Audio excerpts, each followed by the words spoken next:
Hey, fourth grade mathematicians. It's Mrs. Doran coming at you with a homework check-in.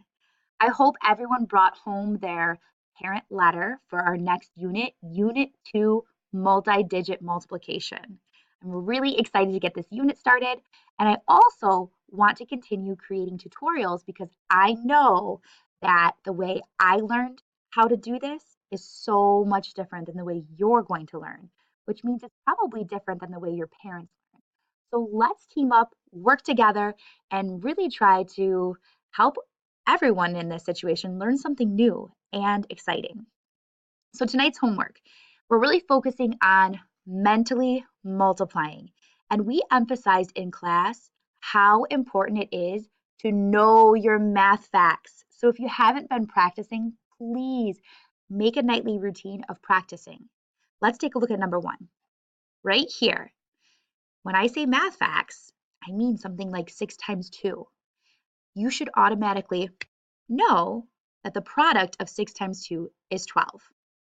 So right here in your answer, we have 6 times 2 equals 12.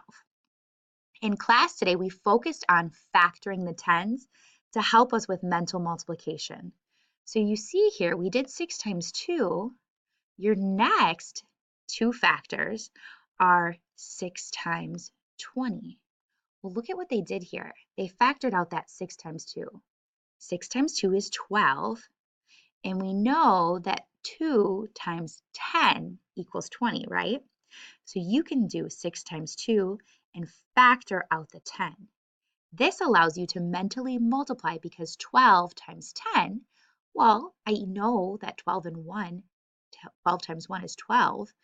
I just add my 0. I have 1 0 in the factor, so I should have 1 0 in my product. Ta-da! And let's look a little deeper. Over here, we have 6 times 200. Well, I know the fact 6 times 2 equals 12. There it is right there. Ooh, I don't like that color. Sorry about that. We'll do yellow again. 6 times 2 equals 12. However, it's not just 6 times 2, it's 6 times 200. So we're going to factor out that 100 to make this 12 times 100 because I used this equation, 6 times 2, and I factored out the 100. So now in my product, I know I'm going to have that same answer of 12, but because of this factor, I need to make sure I have those 2 zeros in my final product. So 12 times 100 is 1,200. And that's essentially the basics of our homework tonight. Let's look at number 2 together. We have math facts. What's 4 times 8? Quick! Do you know it? 4 times 8 is 32. So we have our basic math fact and the answer. Then what we're going to do is factor out the tens so we can mentally multiply. If I know 4 times 8 is quick, 32, I then know that I can factor out the 10 here, write down my fact of 32, but it's not 4 times 8 anymore, it's 4 times 80. So I bring out that 10, and I know if there's this 0 right here in my factor, I need to have the 0 in the product. So 32 times 10 equals 320. Ta-da! Let's look at the next one. 4 times 800. There's my fact. 4 times 8 equals 32. I factor out the 100. 32 times 100 is essentially 3,200 or 3,200. Notice here, mathematicians, this is important. Notice here, if I have 2 zeros in my factor, I must have 2 zeros in my product. Just a quick way to mentally check yourself, okay? All right, I'm not going to go over all of these because I know Mrs. Putek will review in class tomorrow, but I want to make sure that parents, students, teachers, we're all on the same page. Let's take a look here at the second half of our homework. It says, on a sheet of grid paper, draw 2 different arrays of connected squares for each total. Label the sides and write the multiplication equation for each of your arrays. All right, let's take a look here at number 7. Notice it says that answers may vary. Possible equations. So 18 squares, what you're doing is you're working backwards. That's like saying the product is 18. What two factors can be multiplied together to get 18?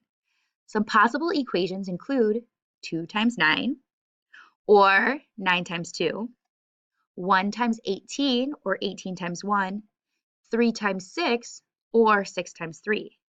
Now, it says on a sheet of grid paper, well, in class, students were instructed to use our precision paper because precision paper has those little squares on it, and that will help them to count out 18 squares in order to solve this equation. If they don't have that grid paper, if they forgot it, the precision paper, they can simply draw a model that looks like this. They have a rectangle. Oop, that's a square. Oh, Mrs. Doran.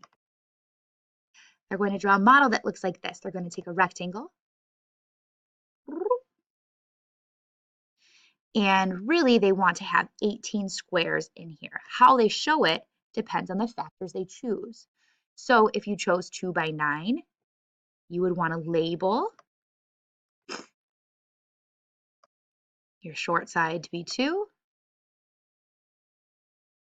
and your long side would be 9. And what this would look like, they would have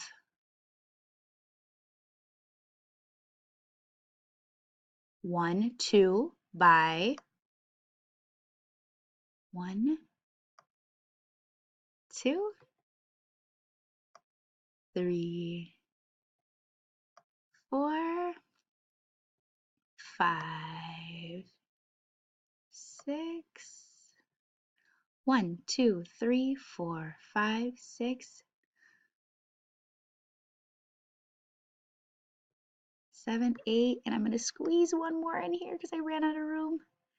They would have a total of 18 square units inside. So I have 2 by 9. Let me just double check. I have 1, 2 by 1, 2, 3, 4, 5, 6, 7, 8, 9. And if I were to count the total area here, I would have 18 total square units. All right? So I look forward to hearing how you did on your homework. I hope this tutorial was helpful.